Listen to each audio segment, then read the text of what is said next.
Basile, votre application de recherche immobilière, présente Sud Radio, parlons IMO. Midi 13h, Sylvain Lévy-Valency.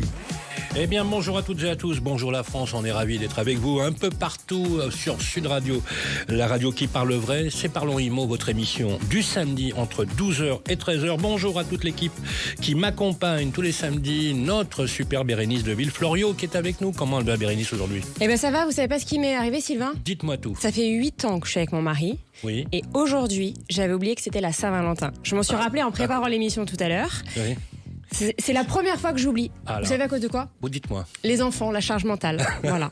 En tout cas, bonne Saint-Valentin. Dans ce que vous dites, à mon avis, il y a pas mal de monde qui s'y reconnaît. En tout cas, merci d'être avec nous. Notre super Grégoire Darico est avec nous également. Bonjour Sylvain, bonjour à tous. Comment il va, Grégoire? Il n'a pas oublié la Saint-Valentin. Alors moi ça fait 20 ans que je suis avec ma femme et donc non, je ne l'ai pas oublié. 20 ans, waouh. Eh bien écoutez, moi ça fait 15 jours. Non. Bon, en tout cas, merci à toutes et à tous, un peu partout en France. Je rappelle qu'on est écouté sur plus de 80 fréquences et également sur le DAB. Parlons IMO, c'est votre émission. Vous savez qu'on ne peut pas faire cette émission sans notre super chroniqueur. J'ai l'honneur d'accueillir sur le plateau El Docteur Laurent Permas. Bonjour. Comment il va, Sylvain. Laurent, aujourd'hui? Formidable. Mais voilà, Saint-Valentin. toujours. Étincelante. Tringant, Laurent. Il est élégant, Laurent. Je suis sûr qu'il a prévenu un super truc. Ah voilà, justement, vous avez prévu quelque chose, j'espère. Je n'en dirai pas plus. Voilà, Jenny, si tu nous écoutes. Merci en tout cas d'être avec nous. Un secteur sous tension, un secteur stratégique, un secteur qui est en pleine mutation. On va parler de la construction notamment, on va parler à ce pilier fondamental de l'économie française. Et d'ailleurs, pour en parler, on ne pouvait pas faire mieux que d'avoir le président en titre de la Fédération française du bâtiment. Bonjour Olivier Saleron. Bonjour. Merci d'être avec nous. Merci à vous. Merci. En ce samedi, justement, voilà, on a notre président préféré va nous parler de la construction. On écoutera également nos éditeurs après avoir récolté leurs questions par SMS, comme chaque samedi, en tapant I2MO IMO au 72018. C'est avec vous, Bérénice. Et on va parler de ce fameux cas du propriétaire qui n'arrive pas à expulser son locataire alors qu'il lui doit plus de 40 000 euros de loyer. Il y a eu beaucoup de réactions de vous par SMS. Donc on va faire le point avec notre avocat, Romain Rossilandi. Absolument, The Avocat. Ensuite, on discutera également de la rénovation énergétique, le chantier du siècle avec vous, Grégoire Darico. Et oui Sylvain, avec Laurent Permas, il était temps qu'on parle du retour tant espéré de MaPrimeRénov'. C'est ce qu'on va voir et ce que cela implique pour nous tous. Et puis dans notre chronique Maison Saine, on parlera de télétravail et de qualité de l'air intérieur. Parce que oui, quand on reste 8 heures assis à la même place, ça a un impact sur l'air qu'on respire. Et vous allez nous faire le tour de France. Exactement, on va aller à Villers-sur-Mer et en Belgique. Et tout de suite, les infos à retenir. Bérénice, quel est le programme aujourd'hui des infos de la semaine? Alors au programme, une cyberattaque qui touche des données liées au logement chez Darty, un marché du neuf toujours sous tension selon la FPI, la Fédération des promoteurs immobiliers, et un point spécial Saint-Valentin. Est-ce vraiment plus facile d'emprunter à deux? C'est plutôt pas mal, on est dans le ton. Commençons d'ailleurs avec cette cyberattaque incroyable de Darty Cuisine. Oui, alors imaginez-vous. Vous allez sur le site de Darty pour utiliser leur outil de conception de cuisine. Vous renseignez vos informations pour prendre rendez-vous et... pof, au final, vos données se retrouvent entre les mains de pirates informatiques. Eh bien, c'est malheureusement ce qui vient d'arriver à 80 000 clients de Darty Cuisine. L'enseigne a confirmé mercredi avoir subi une cyberattaque via l'un de ses prestataires. Et attention, ce ne sont pas que des données classiques qui ont fuité. D'ailleurs, Darty assure que les mots de passe et les données bancaires ne sont pas concernés. Bon, en tout cas, on parle de nom, prénom, adresse postale, mail, numéro de téléphone, mais aussi des informations très précises sur le logement des clients, le type de logement, le budget que vous envisagez pour votre cuisine, le nombre d'électroménagers que vous souhaitez acheter ou conserver. Et donc avec ce type d'informations, il va falloir hélas s'attendre à une vague d'arnaques, de mails ou des appels très crédibles du style votre dossier cuisine, votre devis de votre ouvrier du bâtiment, votre livraison, qui cherche ensuite à vous soutirer un paiement ou des informations bancaires. Donc voilà, les bons réflexes, je vous le rappelle, ne cliquez sur aucun lien reçu par mail, ne donnez jamais d'informations au téléphone, vérifiez systématiquement via votre espace client ou le numéro officiel, et méfiance si on vous met la pression avec urgence ou dernier délai, paiement à régulariser, c'est des arnaques. Donc Darty a indiqué avoir alerté la CNIL, la Commission nationale de l'informatique et des libertés, et a évidemment déposé plainte. Voilà, surtout faites ce que nous dit Bérénice, effectivement, ne cliquez jamais sur ces mailings, parfois qui sont vraiment une véritable arnaque. C'est une plaie pour le métier. On va parler maintenant du marché du logement neuf. L'année 2025 a été une année, c'est un euphémisme plutôt très dur. Oui. La Fédération des promoteurs immobiliers a sorti ses derniers chiffres cette semaine qui concernent l'année 2025 et c'est, je cite, la pire des pires années. Voilà, c'est dit. Les ventes de logements neufs ont chuté de près de 11% et passent sous la barre symbolique des 100 000 réservations sur l'année. Donc pour vous donner un ordre d'idée, une année normale, c'est plutôt 160 000 logements. Donc là, vous le comprenez, on est très loin du compte. Le pire, c'est du côté des investisseurs particuliers, ceux qui achètent pour louer. Leurs achats se sont effondrés de moitié. On est passé de 19 000 ventes en 2024 à seulement 9 500 en 2025. La raison, eh bien la disparition du dispositif Pinel, on va peut-être en parler avec notre invité, qui permettait des réductions d'impôts, je vous le rappelle, en échange d'un investissement locatif. En revanche, les ventes aux propriétaires occupants progressent légèrement de 4,3%, mais on reste sur des niveaux très bas. Alors je me suis entretenue personnellement avec Pascal Boulanger, le président de la Fédération des promoteurs immobiliers, et son message, c'est que le marché est au plus bas, mais qu'il mise désormais sur une étincelle pour relancer la machine. La relance logement du gouvernement, avec notamment le dispositif Jean Brun, qui est censé redonner envie aux Français d'investir et surtout de pouvoir réaliser un investissement locatif dans le neuf. Pascal Boulanger m'a aussi dit que le Premier ministre Sébastien Lecornu était très préoccupé par la situation du logement en France et qu'il cherche toutes les solutions pour vaincre la crise. Ce qui n'était pas forcément le cas des premiers ministres précédents, il faut le dire. Et moi, j'ai eu mes petites sources en interne au ministère et qui m'ont confirmé cela, que Sébastien Lecornu était vraiment très préoccupé par le logement. Donc ça devrait être une bonne nouvelle. Derrière, eh bien, l'enjeu, je vous le rappelle, c'est la crise du logement, mais pas que. C'est aussi l'activité, l'emploi, la capacité à produire des logements dans les mois qui viennent. Alors, un tout petit peu de légèreté quand même. Pour finir, c'est normal, on va parler de la Saint-Valentin. Oui, donc que j'avais oublié. Pardon, chérie. Il semblerait que l'amour, ça rapporte. En tout cas, quand on achète à deux, c'est ce que révèle une étude Meilleur Taux, vous savez, le courtier. Quelques chiffres pour bien comprendre. Une personne seule qui gagne 2 500 € par mois, elle peut acheter un bien à 183 000 € maximum, soit environ 51 mètres carrés. Sa mensualité sera de 825 € par mois, ce qui représente 33% de ses revenus. Maintenant, prenons un couple sans enfant qui gagne 4 500 € au total. S'ils achètent la même surface, donc 51 mètres carrés, leur mensualité tombe à 413 € chacun, soit moitié moins cher. Et le taux d'effort passe à 18% au lieu de 33%. Et donc en prime, ils ont besoin d'un apport de seulement 8 mois de revenus contre 14 mois pour un célibataire. Mais évidemment, un couple qui achète, généralement, il achète plus grand, en moyenne 35% de surface en plus. Et là encore, l'opération reste gagnante. En achetant, dans mon exemple, donc 69 mètres carrés à deux au lieu de 51 mètres carrés tout seul, vous économisez quand même 33% par personne et par mois. Et ce n'est pas tout. Apparemment, selon le courtier, les banques aiment les couples. Elles proposent des taux inférieurs d'environ 10 points de base par rapport à un emprunteur tout seul.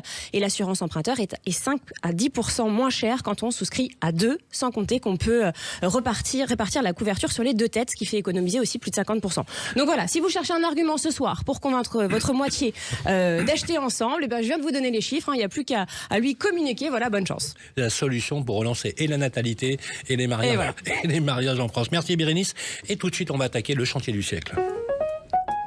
Avec Sofinco, baissez votre consommation d'énergie en lançant vos travaux d'éco-rénovation. Sofinco présente Sud Radio, parlons éco-rénovation.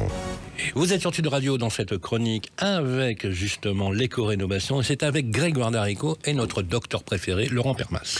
Et oui Sylvain, cette semaine on parle de cette bonne nouvelle pour tous ceux qui avaient un projet de rénovation en pause. MaPrimeRénov' s'apprête à réouvrir. Mais attention, c'est pas simple, c'est pas un simple retour à la normale. Il y a du nouveau. Donc avec nous comme toujours, Laurent Permas. Bonjour Laurent. Bonjour Grégoire. Alors Laurent, c'était un événement qu'on attendait impatiemment. C'est comme la Saint-Valentin en fait. Après la suspension liée justement au blocage budgétaire en début d'année, MaPrimeRénov' est là, elle reprend du service. Attention, la réouverture s'accompagne justement de changements importants, on va en parler, pour les rénovations d'ampleur. Alors Laurent, beaucoup de ménages français vont quand même être heureux de cette décision.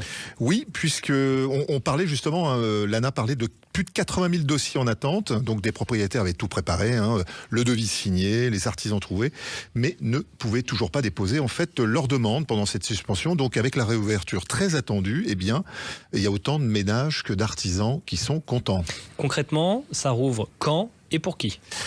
La reprise est progressive, même si c'est ouvert. Donc les dossiers peuvent être déposés avec un cadre par contre qui est beaucoup plus strict. MaPrimeRénov' reste ouverte seulement aux propriétaires occupants.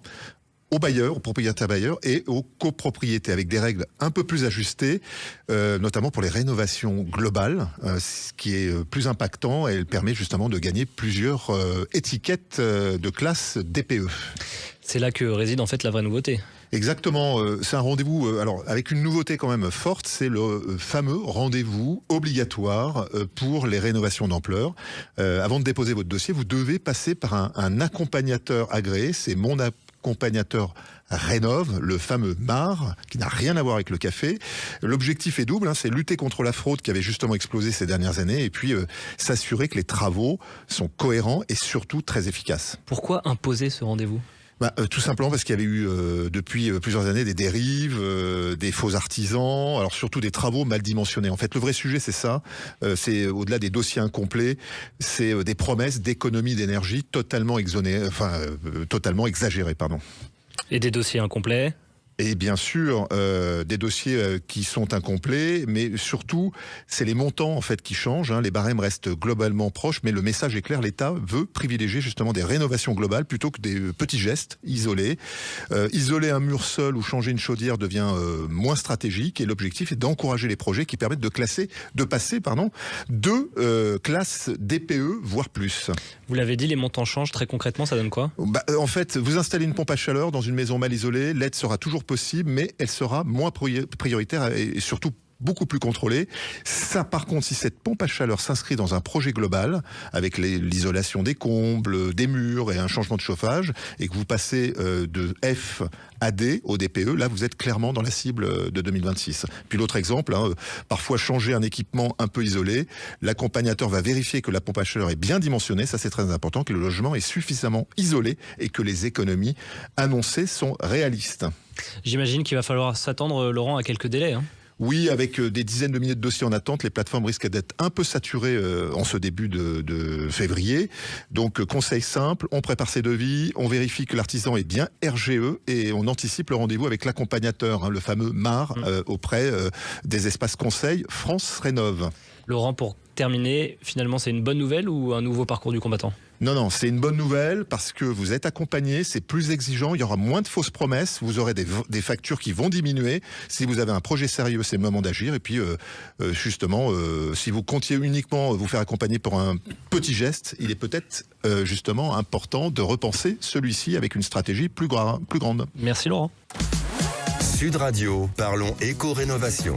Avec Sofinco, lancez vos travaux d'éco-rénovation pour baisser votre consommation d'énergie. Voilà, vous êtes sur Sud Radio dans votre émission Parlons Immo, comme chaque samedi entre 12h et 13h. On revient dans quelques instants après une petite pause et on répondra aux questions des auditeurs avec vous, Bérénice de Villefloriot. On recevra également notre crainte invité qui est sur le plateau, Olivier Saleron, président de la Fédération française du bâtiment. Basile, votre application de recherche immobilière, présente Sud Radio, parlons Immo. Midi 13h, Sylvain Lévy-Valency. Bienvenue les amis un peu partout en France. Si vous êtes à table, on est ravis d'être avec vous. On partage ce moment comme chaque samedi entre 12h et 13h. On parle de votre logement, de votre immobilier. Vous êtes sur Sud Radio. On va parler de votre logement justement et des problématiques dans notre prochaine chronique. Ça vous concerne. avec la Massif, économisez en changeant d'assurance de prêt immobilier. Conditions sur massif.fr. La Massif présente Sud Radio, parlons Immo, ça vous concerne.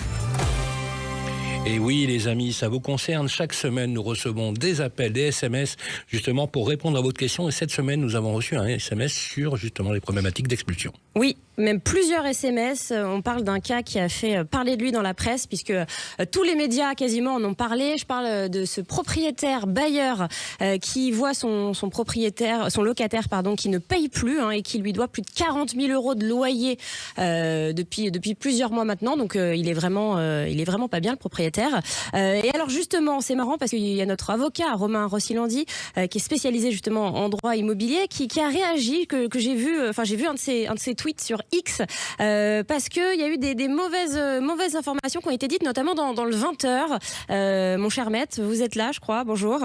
Oui, bonjour. On parlait d'un squatteur alors que ce n'est pas le bon terme pour parler d'un locataire qui arrête de payer, ce n'est pas un squatteur. Oui, moi je regardais le journal de 20h et j'ai bondi devant ma télé quand j'ai entendu le journaliste qui disait il est squatté par le locataire. il est squatté par le locataire. C'est presque un oxymore, c'est un paradoxe. Bah oui. Pourquoi un locataire n'est jamais un squatteur? Un locataire est rentré dans les lieux avec la bénédiction de son propriétaire qui lui a signé un contrat de location. Ce qui n'est pas le cas du squatteur qui rentre dans les lieux, je le répète sans arrêt, par effraction, manœuvre, violence ou contrainte. Donc on ne peut pas dire qu'il s'agit d'un dossier de squat, il s'agit d'un dossier de locataire mauvais payeur. Et ça m'étonnait quand même qu'un journaliste, que France 2, c'est quand même un journal télé sérieux, qui puisse encore faire des amalgames comme ça. C'est le squat, c'est différent, c'est des procédures différentes, ça n'a rien à voir avec les locataires mauvais payeurs.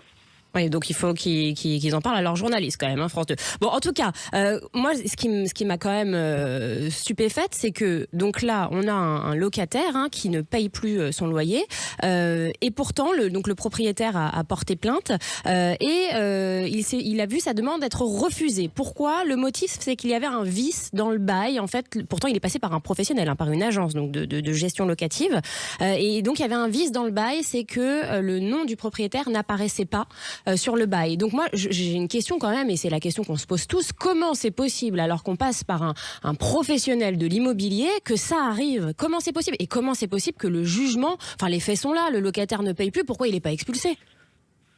Oui, alors je me suis procuré le jugement, parce qu'avant de commenter l'affaire, moi je préférerais quand même connaître la décision et bien comprendre le jugement. Effectivement, dans cette affaire, le bail, il n'a pas été signé par le propriétaire, mais il a été signé par son agent immobilier. Et il a été signé à la case bailleur, même pas à la case mandataire représentant le nom du propriétaire. Donc le propriétaire n'apparaît même pas sur le bail. Donc ça veut dire qu'il n'est pas parti au bail, au contrat de location, c'est du pur droit. Et donc le tribunal, alors je ne dis pas logiquement parce que c'est quand même très sévère, mais a jugé que le propriétaire du coup n'était pas fondé, n'avait pas d'intérêt à agir sur le fondement de ce bail. En fait, il y avait plein d'autres moyens, à mon avis, d'obtenir l'expulsion de ce locataire mauvais payeur, mais il aurait fallu invoquer par exemple la nullité du bail, ce qui n'a pas été fait a priori. Donc le tribunal considère que le propriétaire est un tiers au contrat, puisqu'il n'a pas signé ce contrat, et que donc il ne saurait se prévaloir d'un acte où il n'est pas parti. Je ne sais pas si c'est clair, mais c'est clair, pur droit. Ouais.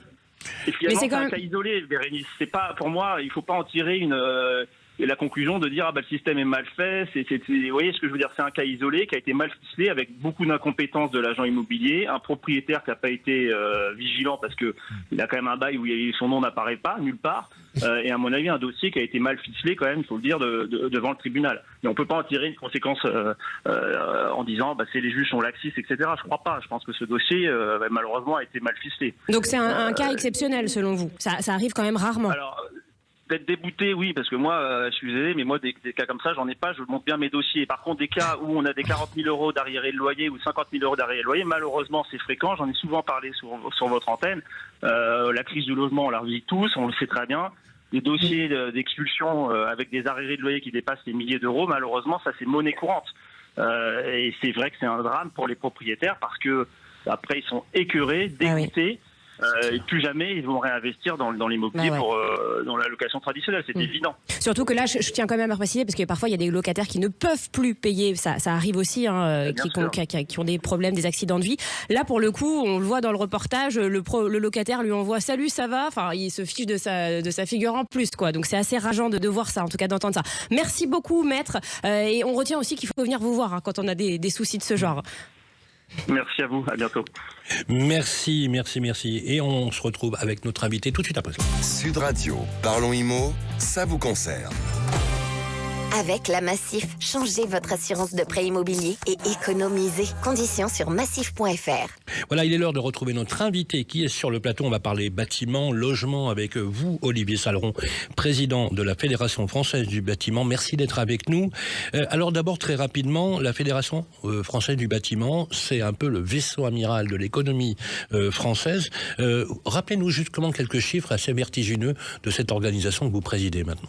Rebonjour, donc 52 000 entreprises réparties sur tout le territoire, dont les territoires d'outre-mer, il faut pas les oublier. 52 000 entreprises dont les 2 tiers ont moins de 10 salariés, il faut le dire. Les artisans, c'est nous, voilà. Je rajouterai pas aussi, mais il faut le savoir, hein, bien évidemment. Et surtout, la Fédération du bâtiment, c'est les 2/3 du chiffre d'affaires du bâtiment en France qui représente 200 milliards d'euros. Donc de l'artisan tout seul, la TPE, de la PME, de l'ETI et jusqu'à nos majors. Et nous sommes fiers de toutes nos entreprises, nous. Et donc, vous l'avez dit, c'est une fédération puissante, qu'on écoute, qui négocie, et qui joue son acteur, j'allais dire, pour infuser non seulement nos idées du secteur de la construction, mais aussi, et on en parle aujourd'hui du logement, c'est surtout travailler pour les Français et loger surtout nos salariés. Et vous avez raison de rappeler que quasiment les 2/3 de l'emploi national sont faits par des TPE, des très petites entreprises, des PME, mais aussi quelques grosses entreprises. C'est très important de le rappeler pour la vitalité de l'économie française. Alors on va rentrer dans le vif du sujet tout de suite dans cette actualité chaude.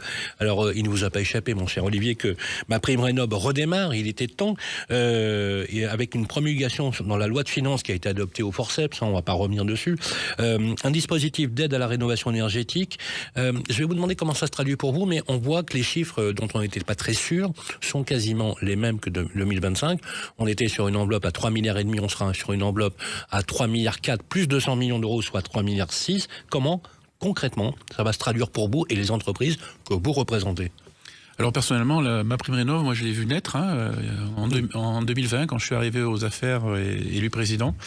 Malheureusement, vous venez de le dire vous aussi, je crois que c'est la 16e ou 17e réforme, je vais oublier quelques-unes sûrement aussi. Ce qui était important aujourd'hui, c'est cette prise de conscience dont vous avez parlé tout à l'heure, cette prise de conscience quand même qui est là depuis, je dirais, un peu plus d'1 an. Il y a eu deux gouvernements peut-être un peu éphémères, le gouvernement Barnier et le gouvernement Bayrou, qui ont quand même remis le logement au centre du terrain, de toutes les décisions. Pourquoi ? Parce que le logement, c'est la vie. Avec manger et se soigner, il faut se loger. Et on connaît la crise du logement sur tous les pans de la société française. Je ne vous la referai pas, vous la connaissez par cœur. Mais en tout cas, il était déjà important de le remettre en selle. L'ancienne ministre du Logement qui a officié depuis 1 an, Valérie Létard, a fait énormément de bien au secteur et aux Français. Et puis, le ministre Jean Brun, qui vient d'être nommé il y a quelques mois, avec un nouveau Premier ministre, Sébastien Lecornu, qui lui aussi est allé dans le même sens. Et on l'a vu, et je le dis clairement. J'ai écouté tout à l'heure les chiffres de mes amis et confrères de l'Alliance pour le logement, Pascal Boulanger de la FPI et Loïc Quentin de la FNAIM. Oui, on était très stressés les années précédentes, avec une chute énorme au niveau du logement. On a perdu 120 000 logements neufs en 2 ans et demi. Sans compter les emplois que ça a détruit en même temps. Et 60 000 dans le bâtiment, dans la construction elle-même. C'est énorme. Oui, vous pouvez imaginer, en indirect, on multiplie par 2. Mais là, depuis l'année dernière, avec ce budget 2025 prêt à taux zéro, oui, les maisons individuelles sont reparties. Dans les chiffres du logement neuf, eh bien, on ajoute 41 000 logements individuels depuis l'année dernière, grâce à ce prêt à taux zéro qui a été effectif au 1er avril 2025.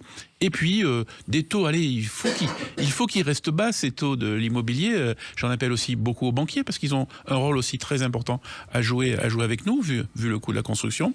Et puis là, en 2026, ce projet de loi de finances qu'on a transformé, qui était écrit, qu'on a réussi à transformer. Je crois que Sébastien Lecornu avait quand même à jouer quelque chose de très populaire dans l'opinion publique, pour les Français. Je le répète, manger, se soigner, mais se loger, c'était important. Eh bien, il a dit banco, j'y vais. On a négocié avec les personnes dont je vous ai parlé, avec l'Alliance pour le logement, d'arrache-pied, les quelques heures avant l'annonce, ce budget 2026. Eh bien, ça y est, ça fait 15 ans qu'on en parlait. On a enfin quelque chose qui va succéder au Pinel. La fin du Pinel nous a fait énormément de mal, vous l'avez dit avec les chiffres. Donc, ça y est, le 49.3 est parti. Bon, c'est moche le 49.3, mais c'est parti en tout cas pour notre secteur. Ce statut de bailleur privé qui va permettre aux Français, parce qu'il faut, c'est pas les Français qui sont riches ici, mais qui ont beaucoup de moyens, qui achètent un petit logement pour loger un autre Français qui a peut-être moins les moyens, en tout cas qui va rentrer en location. Mais en tout cas, tout ça, ça y est, c'est fait. Et puis le logement social, je suis un peu long, mais c'est vrai, c'est important. 400 millions d'injectés dans le logement social, ça va être multiplié par 5 au niveau de l'investissement. On va y revenir justement, Olivier Saleron. Je vais vous demander de rester avec nous pour la deuxième partie de l'entretien. On va faire une petite pause et on va se retrouver tout de suite dans votre émission Parlons Immo sur Sud Radio. Basile, votre application de recherche immobilière, présente Sud Radio, Parlons Immo, midi 13h, Sylvain Lévy-Valency. Bonjour un peu partout la France, vous êtes avec nous dans votre émission préférée du samedi entre 12h et 13h. Bonne Saint-Valentin à toutes et à tous. Merci. Faites de très très belles surprises. Offrez des roses, voyons la vie en rose aujourd'hui. On est toujours avec notre grand invité qui nous fait l'honneur d'être parmi nous, Olivier Saleron, et on s'interrogera après cet entretien justement avec vous, Grégoire, sur le mise-en-scène Vivre sainement dans son habitat. Sylvain, on verra qu'on peut vivre sainement en faisant du télétravail. Par exemple, voilà, Par tout exemple. à fait. Voilà. Et donc justement, en notre deuxième partie d'entretien, vous êtes resté avec nous, Olivier Saleron. Je voulais vous poser une question tout à l'heure, complémentaire. Vous avez vu qu'il y avait plus de 80 000 dossiers dossiers à MaPrimeRénov' qui étaient bloqués. Oui, qui était bloqué, Qui étaient malheureusement. bloqués, et on a vu, alors vous allez me dire si je me trompe, on a vu qu'on prévoit au moins 120 000 rénovations en 2026. Vous êtes d'accord sur ce chiffre? Oui, Si alors, on y ajoute les 80 000 qui sont en retard, ça laisse plus une grosse latitude, non? Effectivement. Vous ne craignez pas que d'ici 2-3 mois, les 3,5 milliards qui ont déjà été enveloppés soient quasiment... Écoutez, l'objectif des 500 000 rénovations par an, ça fait longtemps malheureusement, qu'on n'y croit plus, mais il faudrait y tendre. Bien sûr. Dernièrement, c'était 250 000 logements qui étaient espérés. Aujourd'hui, on nous parle plus de 150 000 logements. C'est même pas 100 000, c'est 150 000. L'objectif, effectivement, global, la rénovation globale, s'il y en a 80 000 qui sont déjà dans les tuyaux, 83 000 exactement. et qui ont été bloqués, évidemment, il reste pas beaucoup de latitude. Donc, comme je vous disais tout à l'heure, il faut préparer les dossiers, il faut aller voir mon accompagnateur Rénov'. Mais attention, nous, ce qu'on a compris sur la prochaine loi et la prochaine préconisation, c'est qu'il y aurait aussi un contrôleur supplémentaire qui serait dans les France Rénov'. Alors, le MAR, il était déjà... Premier rendez-vous. Il était déjà défini il y a 2 ans, et Absolument. au début, ça a été une catastrophe complète parce qu'il n'y en avait pas suffisamment. Hein. On m'a assez entendu là-dessus. Il faut recruter. Voilà, et là, il y aurait encore un contrôleur.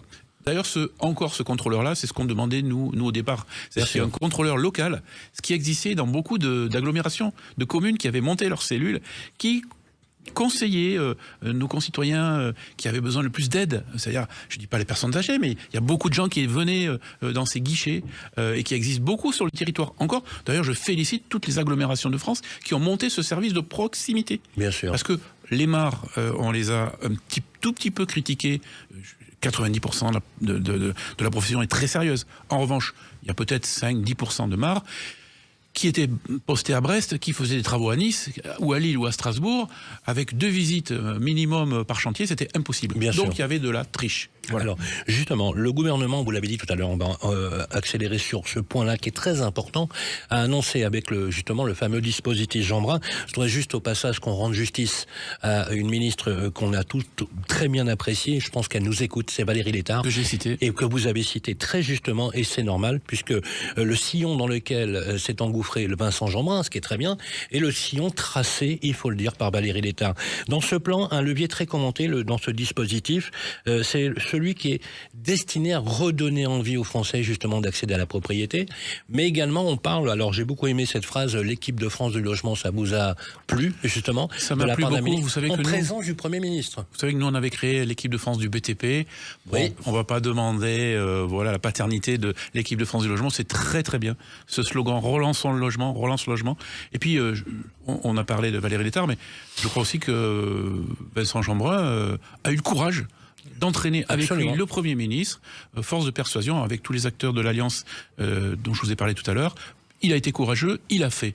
Et je crois que c'est aussi formidable pour le secteur. Alors je voudrais qu'on ajoute aussi un point essentiel, c'est celui de ce qu'on appelle la RLS, la baisse de la RLS, réduction du loyer de solidarité, dans des proportions importantes qui avaient déjà d'ailleurs été amorcées par Valérie Létard avec 200 millions d'euros de baisse en 2025. On annonce là quasiment, je crois qu'on est entre 4 et 600 millions d'euros de baisse. Excellent signal pour le logement social, Olivier Saleron.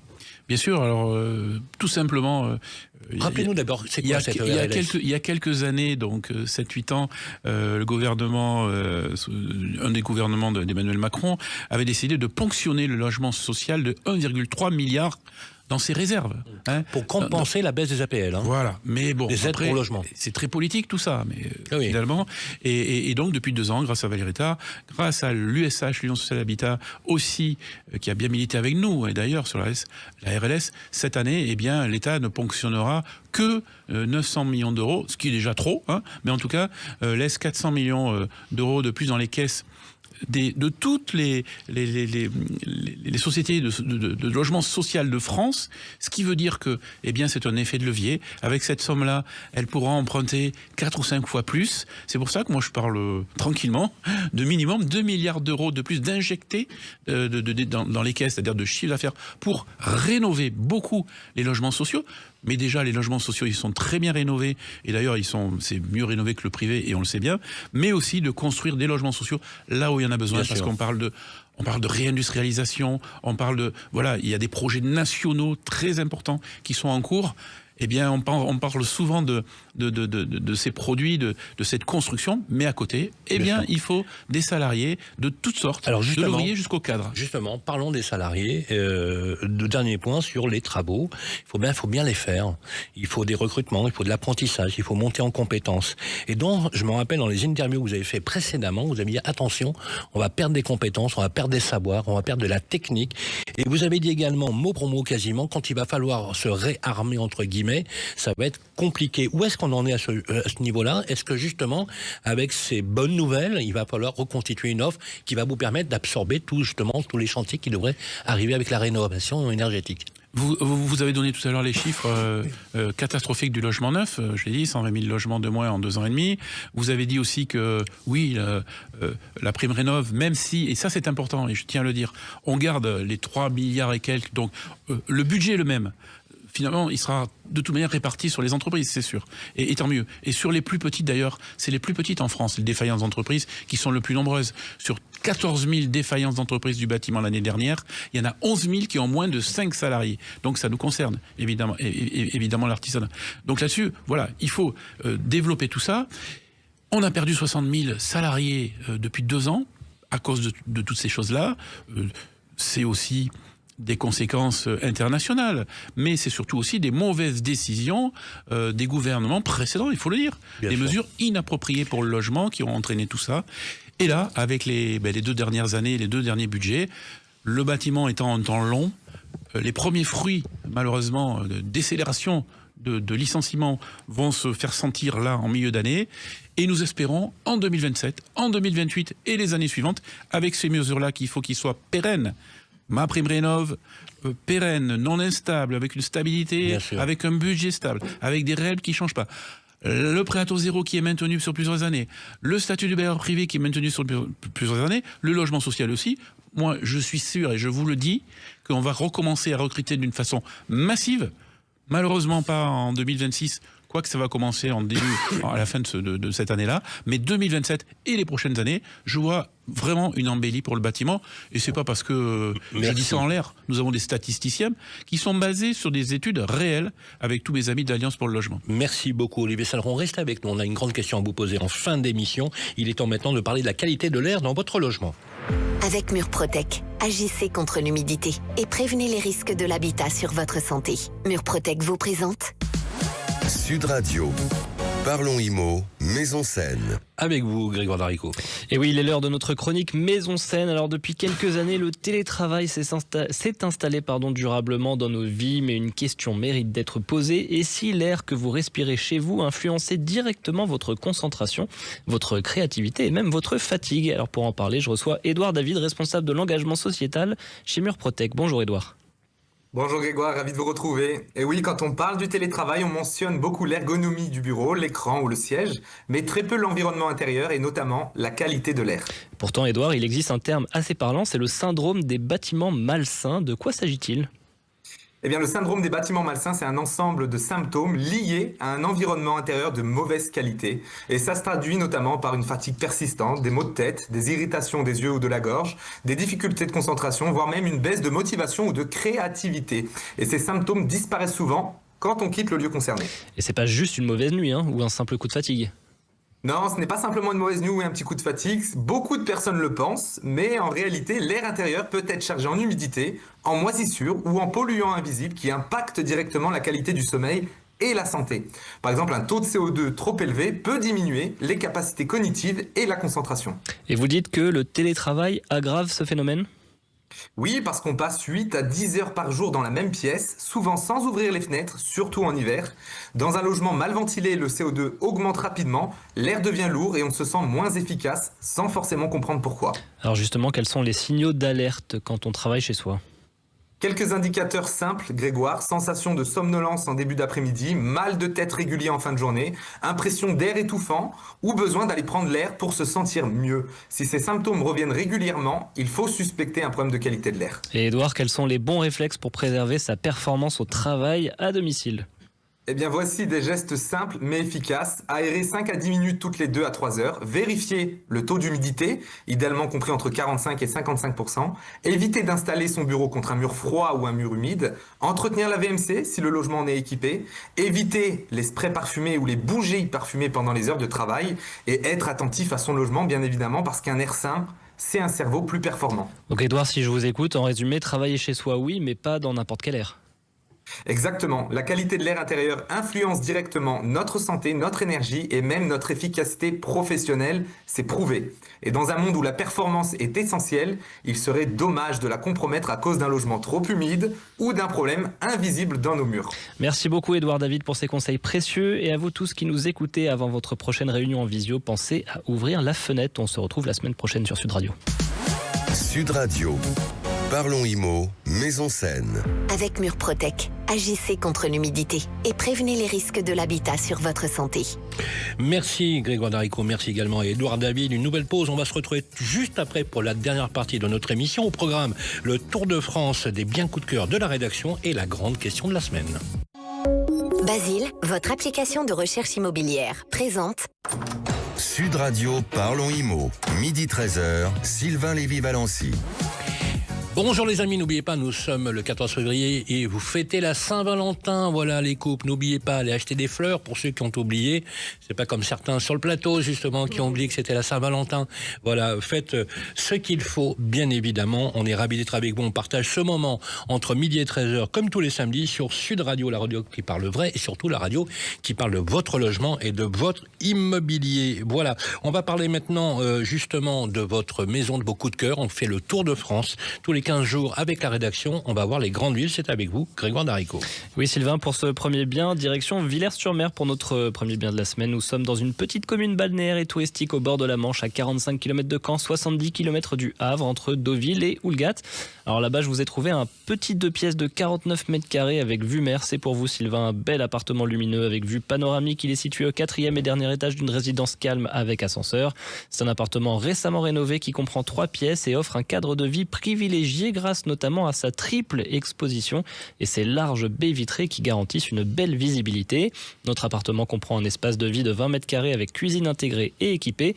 Ensuite, 2 chambres indépendantes et une salle de bain. Enfin, vous aurez 3 balcons filants qui prolongent les pièces principales. En plus de tout ça, vous avez cave et parking. Bref, tout ceci très sympathique. Et vous est proposé au tarif de 279 000 € sur le site de Basile. Ah, quand même, hein. Ouais, voilà. Bon, ça va, ça se finance. Voilà, un apport de 20%, donc 55 800 €. Un emprunt sur 25 ans à 3,2% et vous aurez, Sylvain, des mensualités à 1082 € environ. Allez, très rapidement, vous nous emmenez où pour une prochaine destination? J'aurais pu faire un spécial Saint-Valentin, mais je ne l'ai pas fait parce que pour ce deuxième bien, je vous emmène chez nos voisins belges. Un bien unique en son genre a été mis sur le marché. Nous sommes à Vent-Simon, en Wallonie, au cœur des Ardennes belges, où le terrier des géants, un gîte insolite en pleine forêt de Gédine, a été mis en vente. C'est une œuvre architecturale intégrée à la nature, un bien particulier puisqu'il est enterré dans la forêt. Alors attention, contrairement à ce que son nom pourrait laisser penser, il dispose de tout le luxe nécessaire. Alors je cite, un piscine intérieure design et biominéral, ça veut dire sans sel et sans chlore. Eau de source dans le domaine, grand séjour de 95 mètres carrés, vue panoramique sur la forêt, cuisine haut de gamme, poêle à bois, terrasse, jardin, de nombreuses chambres, terrain de pétanque, Sylvain, salle de jeu, salle de TV. Bref, pas besoin de vous faire un dessin, on y est bien. Et si jamais ce bien vous intéresse, sachez qu'il coûte la modique somme de 1,9 million €. Voilà, maintenant tout le monde sait que je joue à la pétanque. Vous tirez, vous pointez. Merci Grégoire. Et maintenant, place à la grande question de la semaine. Alors, je vais reprendre une statistique qui avait été publiée en octobre dernier. la France avait battu historiquement le record des défaillances d'entreprises avec 66 000 entreprises qui avaient déposé le bilan avec la source des chambres de commerce et des tribunaux de commerce auxquels d'ailleurs fut un temps j'ai appartenu. Et ce chiffre est absolument incroyable puisque parmi le tiers de tête des entreprises qui ont le plus eu de défaillances, il y avait effectivement le bâtiment et la construction, n'est-ce pas Bérénice ? Oui, et c'est vrai que voilà, en 2025, les chiffres, on se rapproche des 70 000 défaillances d'entreprises. Olivier Saleron, alors la construction, ça représente un quart de ces défaillances, soit environ 17 500 entreprises. Pourtant, quand on regarde les chiffres de près, votre secteur résiste mieux que les autres. Au 4e trimestre 2025, les défaillances dans le bâtiment ont même baissé de 8% par rapport à l'année dernière. Comment vous l'expliquez et surtout, qu'est-ce qui fragilise encore les entreprises du bâtiment aujourd'hui ? On parle beaucoup des délais de paiement, hein, c'est pointé du doigt. Est-ce que c'est ça ? Est-ce que c'est une des causes principales ? Oui, alors il y a la crise générale du logement neuf. N'oublions pas que dans le logement neuf, il y a eu la crise de la maison individuelle. Hein, c'est pour ça que c'est vraiment une excellente chose d'avoir eu ce prêt à taux zéro pour relancer la maison individuelle, parce que ça fait travailler les artisans, les petites structures. Et quand vous donnez ces chiffres-là, malheureusement, une très grosse partie sur 17 000, alors vous comptez peut-être les auto-entrepreneurs, etc. Bon, ça fait pas trop plaisir. Ouais. On va dire les entreprises classiques, etc. Une quinzaine de mille. Il y en a plus de 11 000 qui ont moins de 5 salariés. Donc celles-là, elles sont carrément dans ce cœur-là très touchées. Donc, moins d'activité, malheureusement. Aussi, au niveau de la rénovation énergétique, on l'a dit, cette complexité, c'est stop and go. Quand même, en 2025, on a eu 4-5 arrêts de MaPrimeRénov'. Absolument. Il a fallu qu'on brandisse les cartons rouges, nous, à notre congrès de la FFB au mois de juin, pour qu'on rétablisse au moins les gestes simples. Sinon, pendant 4-5 mois, on n'avait rien du tout. C'était une catastrophe absolue. Donc pour nos auditeurs, en fait, quand il y a des stops de MaPrimeRénov', les Français ne font plus de travaux, donc forcément, les ouvriers ne travaillent plus, les ouvriers du bâtiment. Et puis, les entrepreneurs sont déconcertés, décontenancés. Aujourd'hui, il faut quasiment avoir un bulletin, je veux dire, consulter les conditions de MaPrimeRénov'. Voilà. C'est pour ça qu'on veut de la stabilité et c'est pour ça qu'il y a eu autant de défaillances. Alors vous l'avez dit, c'est moins pire qu'en 2024 et heureusement en 2024 on avait beaucoup souffert. Pourquoi aussi ? Parce qu'il n'y avait plus de maison du tout individuelle en 2024 puisqu'on avait arrêté le fameux prêt à taux zéro et que même si les taux d'intérêt... les maisons n'étaient plus éligibles au prêt à taux zéro. Oui, bien sûr, voilà. Ouais. Mais on sait très bien que c'est un boost terrible, parce que qui est intéressé pour acheter un petit logement ou une petite maison individuelle ? Eh bien, c'est les Français moyens, c'est les Français modestes. Et souvent, eh bien, ils ne sont pas dans les critères des banquiers, donc ils n'arrivent pas à faire un prêt. Et donc, avec ce prêt à taux zéro, ça fait un apport. Donc, de suite derrière, ils consomment. Tout le monde se rappelle. Et donc, tout le monde en profite. Olivier Saleron, tout le monde se rappelle d'ailleurs qu'une ministre du Logement, là, en l'occurrence Emmanuel Vargon, avait dit qu'il fallait en finir avec les maisons individuelles. Et effectivement, quand on voit les chiffres, c'est quand même assez éloquent. Vous avez dit également, à une époque, qu'il va falloir aussi en finir avec des délais de paiement trop longs. On en a parlé avec Bérénice. Et vous avez été l'un des premiers d'ailleurs à vraiment pousser un grand coup de gueule là-dessus, parce qu'effectivement, on ne connaît pas, et vous l'avez dit également, on ne connaît pas d'entreprise qui dispose comme ça de 2 années de trésorerie ou d'une année de trésorerie. Où est-ce qu'on en est à ce niveau-là ? Parce que les efforts, justement, du rythme des paiements sur travaux pour les entreprises est toujours l'un des critères les plus mortifères lorsqu'on voit les procédures collectives, c'est-à-dire les dépôts de bilan qui arrivent au tribunal. C'est d'ailleurs même la première cause.